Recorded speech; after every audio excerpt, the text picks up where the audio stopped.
संपदा सगळ्यांचं स्वागत करते भविष्यावर बोलू काही या कार्यक्रमात आणि राशीचक्रकार शरदजी उपाध्ये यांचंही स्वागत करते। आपण नक्षत्रांची माहिती घेतोय हे तर माहितीच आहे तुम्हाला। मकर राशीपर्यंत येऊन पोहोचलोत हेही तुम्हाला कळलंय आणि आता पुढची त्याच मकर राशीला घडवणारी अशी 3 नक्षत्र आहेत त्याचा अभ्यास करूया। त्या नक्षत्रांप्रमाणे पहिला प्रश्न मी विचारते शरदजी तुम्हाला की त्याच्यात उत्तराषाढा आहे पहिलं जे धनुमधनं इकडे आले त्याचे 2 तारे आहेत बरोबर। मग श्रवण आहे ज्याचे 3 तारे आहेत आणि धनिष्ठा आहे ज्याचे 4 तारे आहेत। अगदी लहानपणी पाठ केलेले हे शब्द आता पुन्हा अभ्यासाला मिळत आहेत पण पाठांतरा पलीकडे भरपूर काही मिळते। उत्तराषाढापासूनच आपण परत सुरुवात करूया।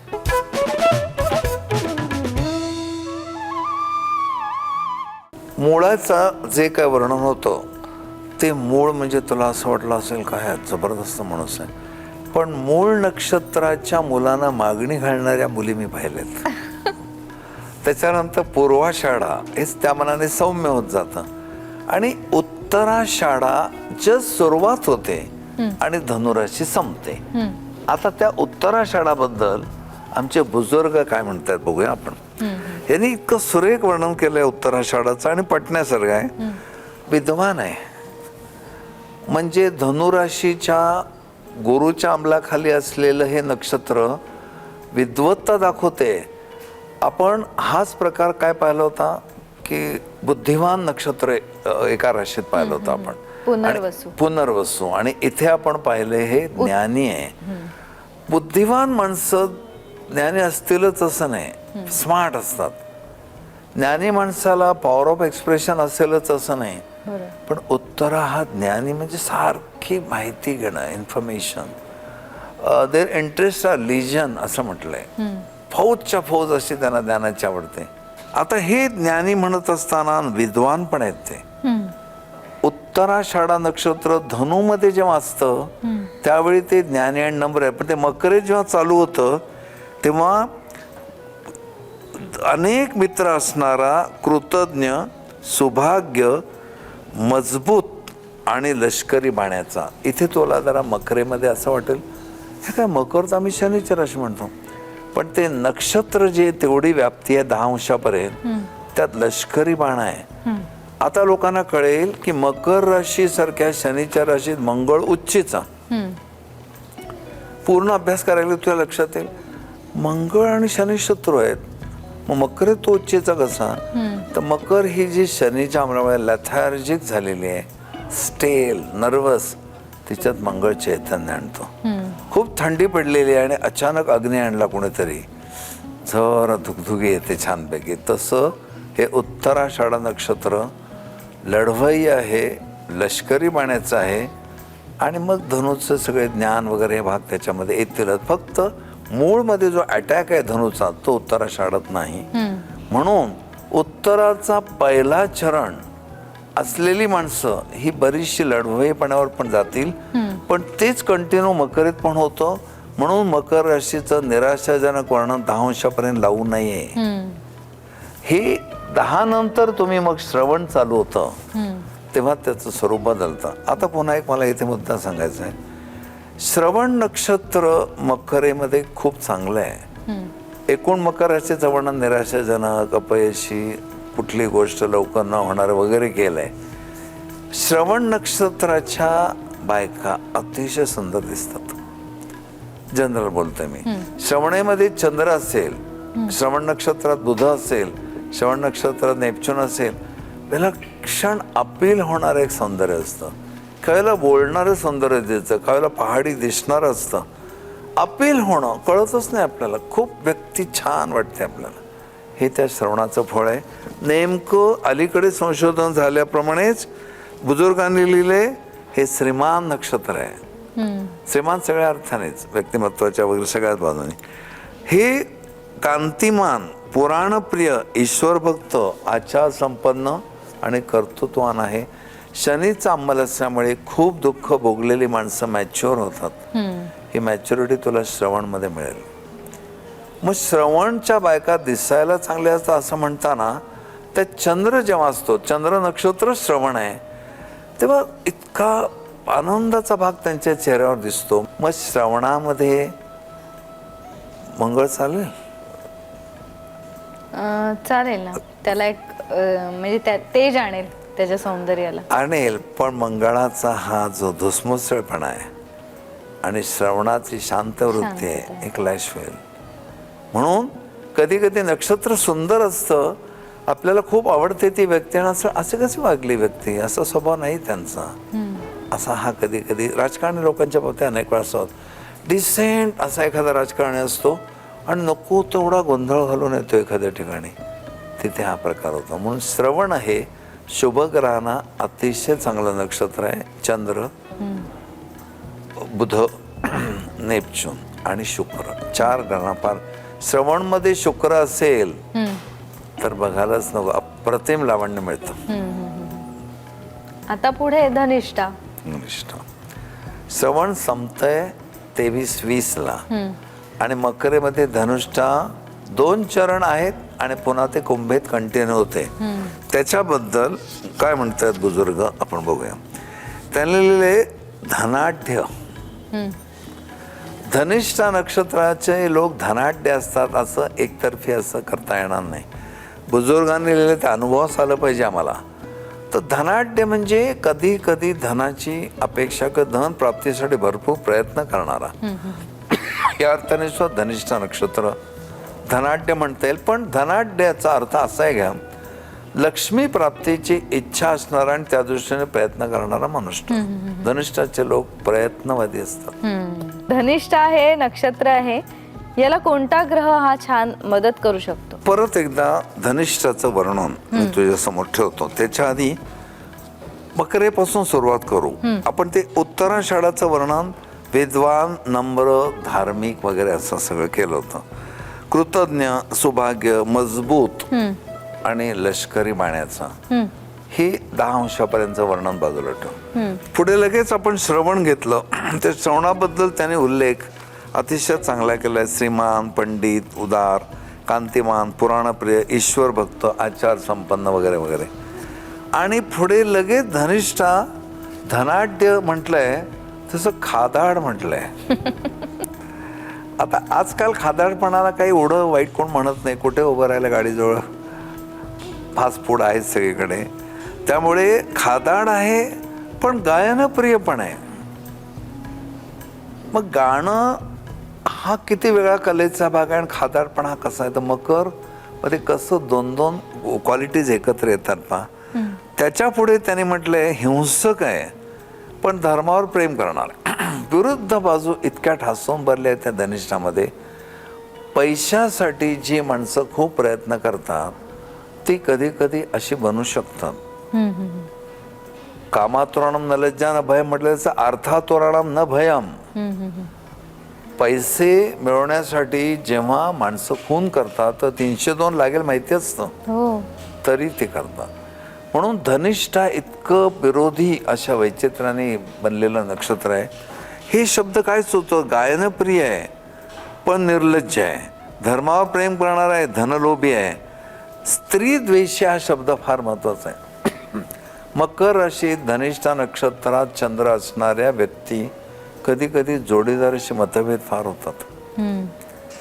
जोडीदार सगळ्या तऱ्हेने वागून मर्जी संपादन करण्याचा प्रयत्न करतो, पण दोघांमध्ये आणि विशेषतः जोडीदाराचा द्वेष करणं हे ऑब्झर्वेशन खरंच ह्या लोकांचं अफाट आहे. म्हणून मी खास जुना ग्रंथ एक आणला. अलीकडच्या काळातले अनुभव आता अलीकडच्या भाषेतच सांगायला मला हे फार यांचं ऑब्झर्वेशन महत्त्वाचं वाटतं. आणि पुढे त्याने म्हटलं अविचारीपणाने दुःखे भोगणारा.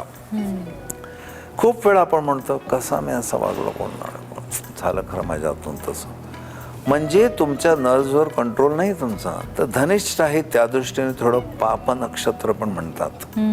शांती वगैरे करायला गेलं असं नाही, पण धनिष्ठाचे स्त्री पुरुष खूप नॉर्मल नाही येतो. एकदम पैशाचा जर लोभ आला तर जरा वेगळं वागू शकतात ते. तिथे मग बाकी बाजूला ठेवायचं. एवढं काय अगदी माणुसकी आणि धर्म फिर्म बघणार नाही. पैसा नसेल तर काय हाल होतं माहिती नाही तुम्हाला, असं करून ते आर्ग्युमेंट करतात. हा भाग थोडासा लक्षात घे. आता मकर राशी सर्रास अतिशय कम नशिबी, पुष्कळ फुटक्या नशिबाचे म्हणा, त्यांना कुठल्या गोष्टी आयुष्यात लवकर लवकर मिळत नाहीत, फार नैराश्य येतं, सदा आळसावलेली, असं वर्ण हे किती चूक आहे तुला आता कळेल. आणि त्यातलं श्रवण नक्षत्र किती सुंदर आहे.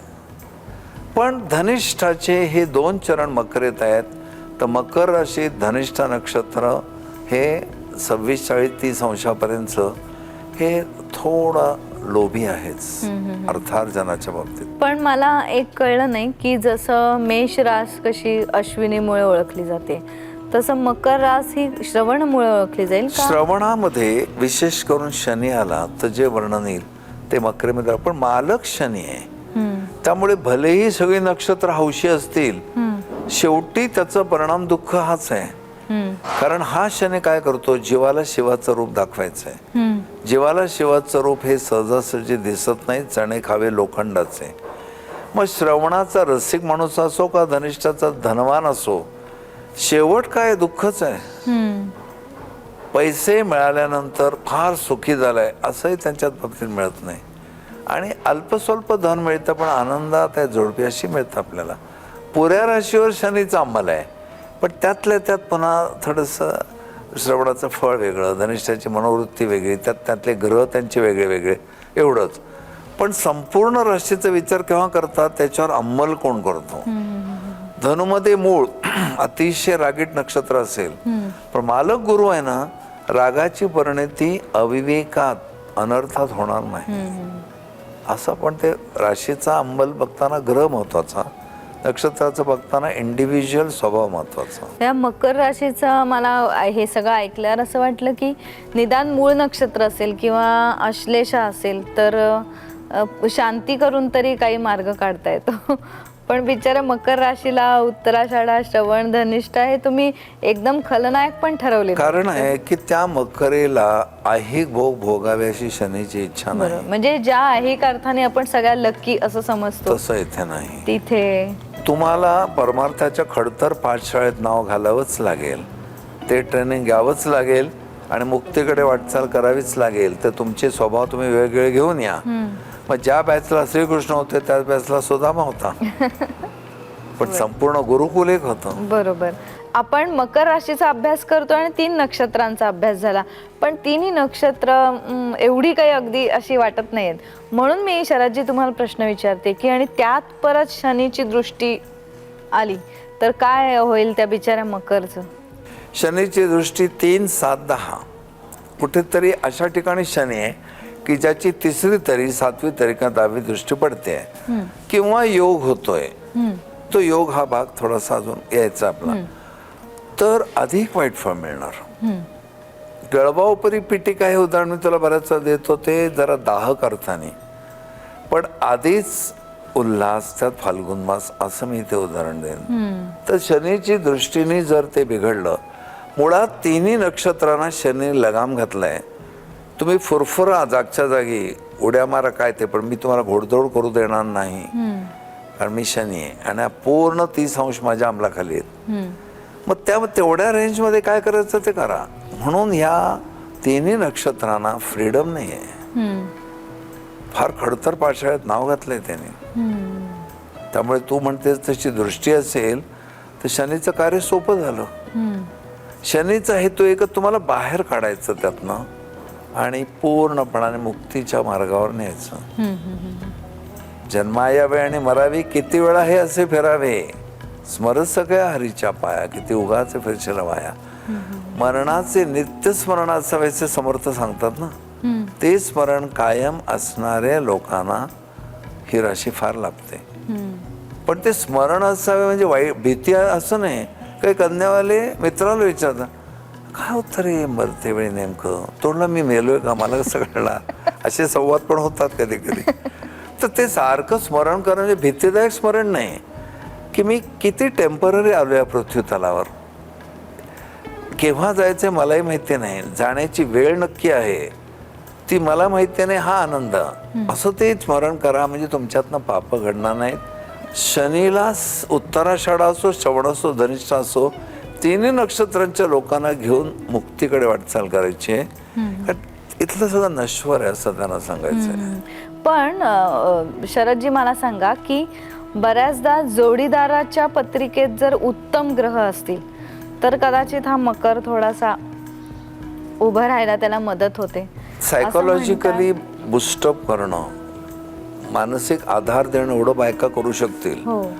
पण एखाद्याला रोगच झालाय, एखाद्याची मानसिक स्थितीच खूप ढासळली आहे, किती काळ त्याला ते मदत होईल. तिचे ग्रह चांगले आहेत म्हणून ह्याला असं कसं होईल. तिचे ग्रह चांगले आहेत ती एन्जॉय करेल, तर तुझा रवी खूप चांगला आहे म्हणून मला आरोग्य मिळेल. नाही, माझा रवी चांगला पाहिजे. बरोबर. त्यामुळे खूप लोकांची एक समजूत आहे की तिचे ग्रह खूप चांगले आहेत, तिचे चांगले आहेत त्याचा अर्थ एवढाच की माझ्या बायकोचे ग्रह जर शांत स्वभावाचे दाखवत असतील तर इनडायरेक्टली मला शांती आहेच ना. पण माझ्या बायकोच्या कुंडलीमध्ये प्रचंड भांडाभांडी, लाटण्याने मारणे वगैरे योग असेल तर मी सफर होणारच. अशा अर्थाने घ्यायचं ते. पण मॅच करताना आयडिया द्यावी त्यांना की याचा स्वभाव असाच आहे, हा ज्या राशीवर ज्या नक्षत्रात जन्माला आलाय त्याचं साधारण फ्युचर हा असा असतो. तर तुम्हाला मानसिक दृष्ट्या फार उभारी नसलेला जोडीदार आहे, चालेल का, एवढं सांगा. पुढे त्याने असं म्हणता का म्हणे तू आयडिया दिली ना अजिबात मला ॲस्ट्रॉलॉजीला, असं नाही म्हणतात त्याने. आयडिया देऊन ठेवा. पण बरेचदा वादविवादामध्ये याचा वापर होऊ शकतो ना. मला वाटलंच होतं हे असं असणार. उलट कधी कधी असं पण होतं, आता मला कळलंय तुझे वृश्चिक आहे ना, तू डंख मारणार, मी बाजूला होते, असं पण ऍडजस्टमेंट पण होते. बायका एकमेकांशी बोलतात ना, अगं जनावरांची मेष रास आहे ना, तुला ऐकलंच की नाही मेषवर, ऍडजस्ट कर, त्या मेंढ्याशी उगी टक्कर देऊ नको, असं उलट पण अनुभव येतो.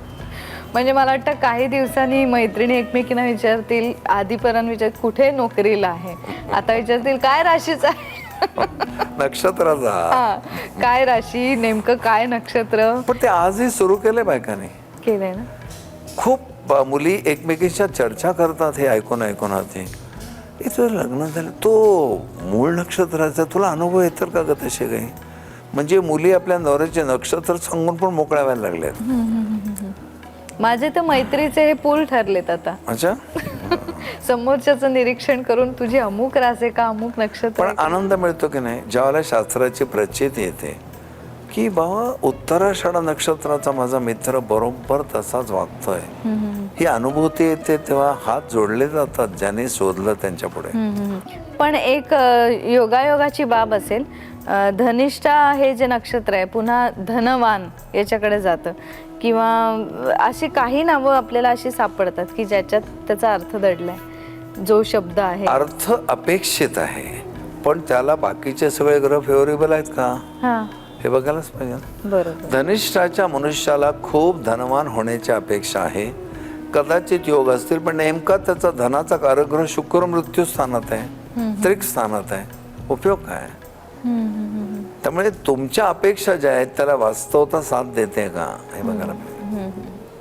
भुयारात शिरल्यावर कसं होतं, आता संपतोय मार्ग असं वाटतं तर वेगळं वळण येतं, तसं चाललंय. हो, हॉटेलमध्ये पण असं असतं ना, बाथरूम पुढे आहे, बाट दाखवला, बाथरूम पुढे आणखी ठिकठिकाणी हिंडून शेवटीला तू मूर्ख आहे, बाथरूम मागेच राहिली, असे गमती आता मात्र करतात. विश्रांतीची वेळ झाली पुन्हा.